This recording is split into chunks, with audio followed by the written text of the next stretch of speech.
Sa Barangay San Rafael, may isang lumang bahay na pinangingilaga ng lahat. Balot sa yero ang mga bintana at ang pintuan, lagi raw may kumakatok tuwing 3:00 kahit walang tao. 10 taon na ang nakalipas nang may buong pamilyang pinatay ng karumal-dumal dito. Mag-asawa, isang binatilyo at isang batang babae. Pero ang pinakamatindi, hindi natagpuan ang ulo ng ama. Hanggang ngayon, nawawala. Simula noon, kung sino man ang lalapit sa bahay, hindi na nagigising ng normal kinabukasan.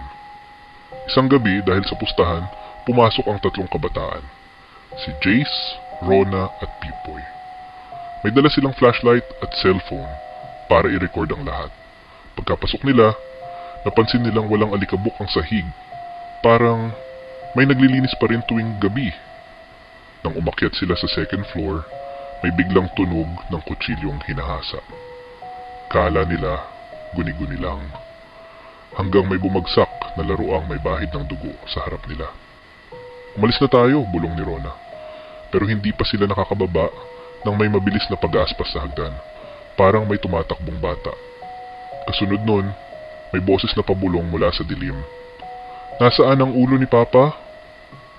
Nagsigawan sila at nagtatakbo palabas, pero parang umiikot ang bahay. Paulit-ulit lang silang bumabalik sa sala. Sa bawat pag-ikot parang may nadadagdag sa paligid. Una, may lalaking nakatayo sa sulok. Kulang ang ulo. Nakasabit ang dugo sa kwelyo.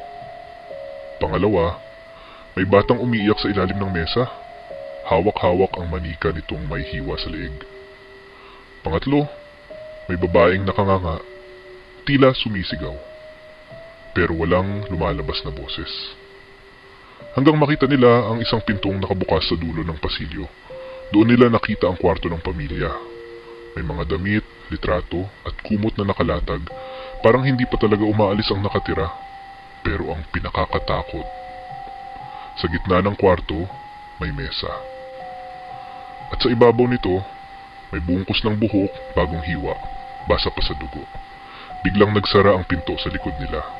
At mula sa likuran, may malamig na hiningang bumulong. Ikaw ba? Ang pumalit sa ulo ko?